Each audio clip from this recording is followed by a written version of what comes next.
Mochito and his band take center stage.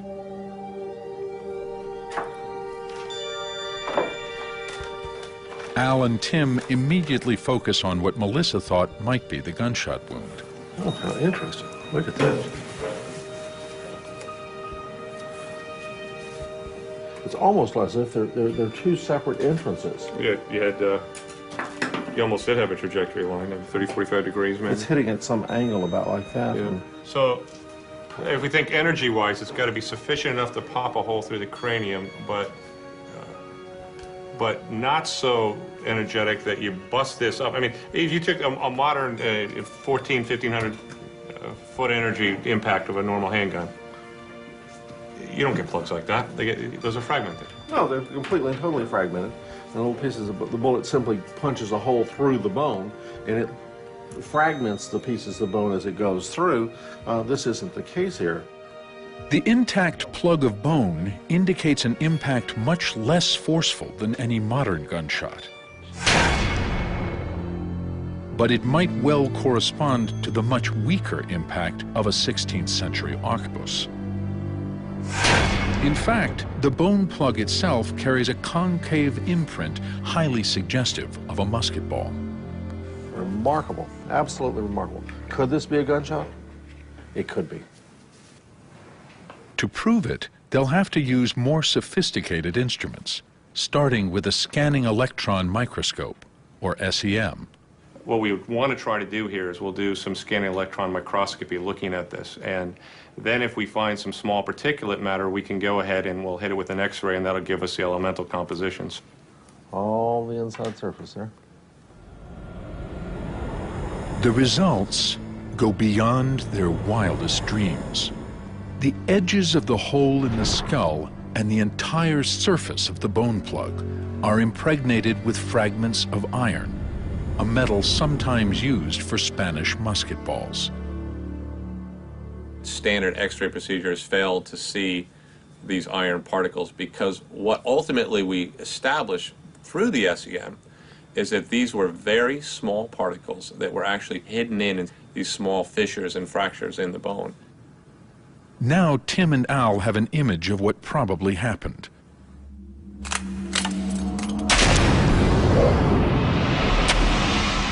As the musket ball punched into the back of the skull and passed through the head, it left iron fragments deep inside the bone, which had stayed there for 500 years. Honestly, when we were first confronted with the possibility that there was a gunshot wound some 500 years ago, we were skeptical. And as any scientist would do, we sought to disprove that. Simply, there's nothing that we have found or evaluated that is inconsistent with that having been indeed a gunshot wound.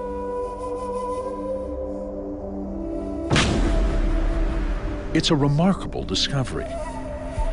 Not only the first evidence of a gunshot wound in the Americas, but support for Willie's belief that the bodies from the Puruchuco graveyard could be the first ever forensic remains of the battles of the conquest. The questions posed by these precious bones are tantalizing.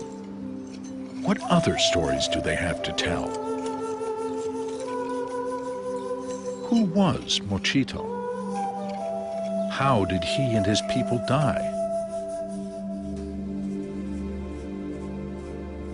As forensic science opens a window on the Spanish conquest of Peru, what more will we see through it? Will it confirm what the Spanish wrote in their chronicles? That courage, along with guns and steel swords, gave a tiny band of conquistadors such an advantage they could vanquish thousands.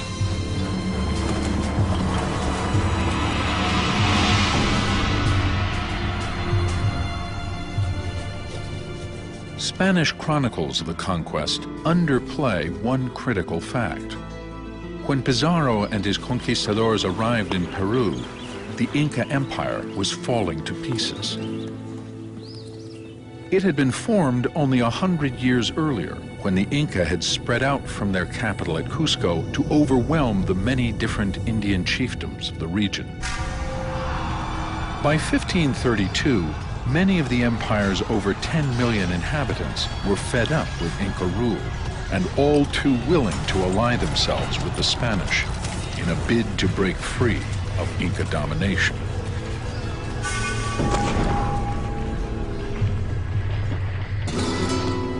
For the newly arrived Spanish, this was a great stroke of luck. Even with their huge technological advantages, they were hardly a formidable fighting force.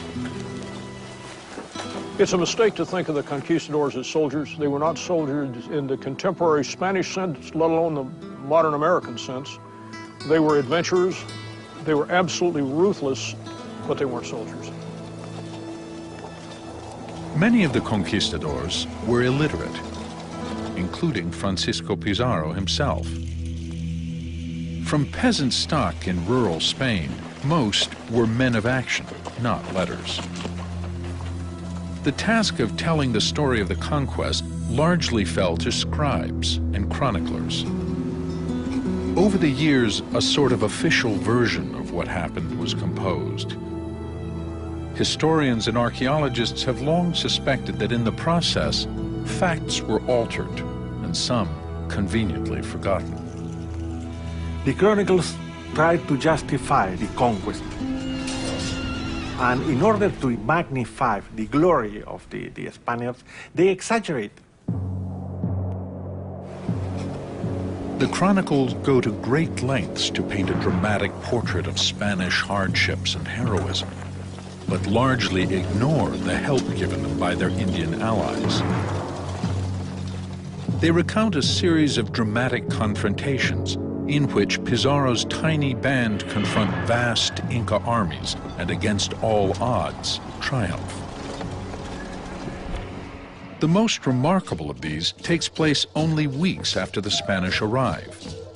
At Cajamarca in northern Peru, they come upon the troops of the Inca king Atahualpa, who are celebrating a successful military campaign. The Inca are not prepared for battle. The Spanish take them by surprise and massacre them.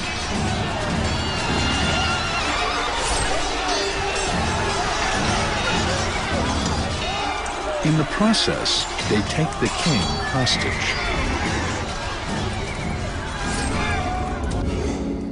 Pizarro demands a huge ransom of gold for Atahualpa. Once it is paid, he executes him anyway.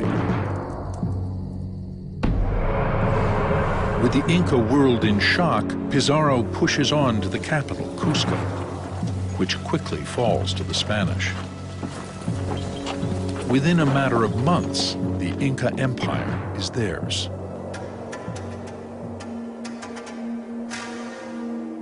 It takes 4 years for armed Inca resistance to materialize. In 1536, Inca armies mobilize and throw themselves at the conquistadors both in Cusco and the newly founded Spanish city of Lima. The Great Inca Rebellion has begun. According to the chronicles, on August 10, 1536, Francisco Pizarro is in Lima. He watches in terror as a vast Indian army sweeps across the coastal plain. God save us from the fury of the Indians, is all he can say. It was during the siege of Lima that followed that Mochito and his people probably lost their lives.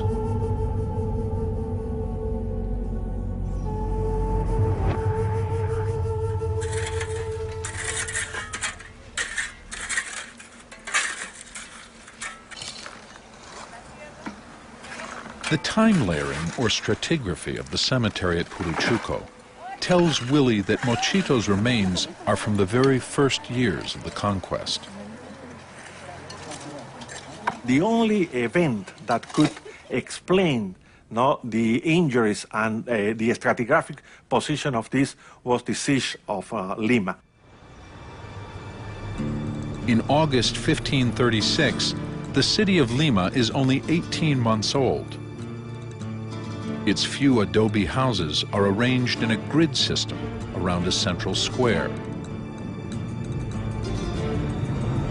According to the chronicles, on the day of the battle, a vast army led by the great Inca general Quiso Yupanqui closes in on Lima. They estimate it in the tens of thousands.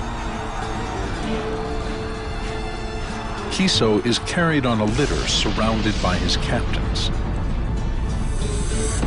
Pizarro has only a few hundred troops.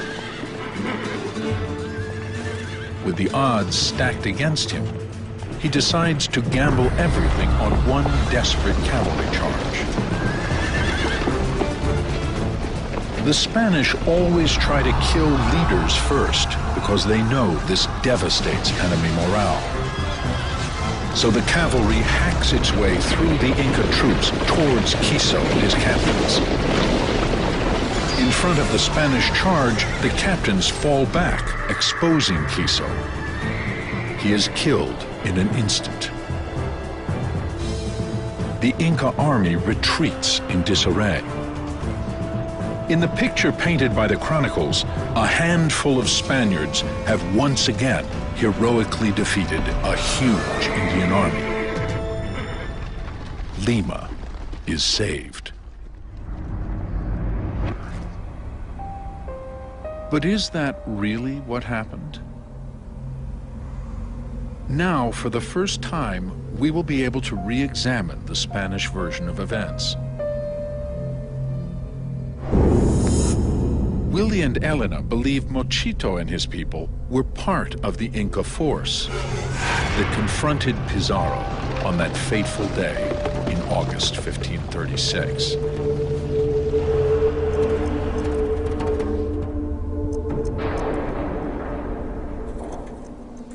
The finding of this individual is very important because we can confront the descriptions contained in the European documents with material evidence, with the reality.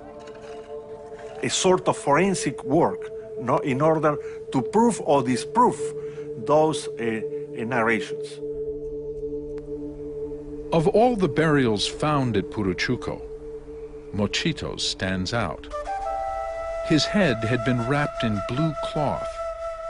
He was in the center of the cemetery. The way he was buried make Willie and Elena sure Mochito had special status. He was a leader. There are actually bones of the hand. As Tim and Al work on Mochito's remains, they discover that many of his injuries seem consistent with the classic account of the siege of Lima. Perhaps he was one of the captains close to the Inca general who were cut down by Pizarro's cavalry charge. This in itself might explain his terrible injuries. The mandible has been fractured with an incredible amount of force. Normally the chin bone is very strong and is very resistant, but this one has been snapped with the force coming down from the outside, forcing it apart, breaking off this little piece of bone that's missing. Who knows where that went? So some terrible thing has happened there. And then, in examining the vertebra, find that the thoracic vertebrae are all intact, but we look at the ribs. Part of the rib has been, the first rib has been snapped off, and we see additional damage to the inside of the sternum, or the breastbone, where it's been snapped, not in one, but two, but in three different places. An amazing amount of force has been applied to the outside of this person's body. Something very large, very heavy, perhaps a great big rock or even a horse. And over in this corner we can see what Sharp, piercing wounds to the skull and crushing wounds to the torso are exactly what you would expect in somebody killed in a cavalry charge. But when Al and Tim come to examine the remains of the people who died with Mochito, they seem to tell a very different story. It's very unusual to see this kind of pattern. So many of them have had severe blunt force trauma, broken the skull completely apart. You know, you get the occipital bone broken, plus you get injury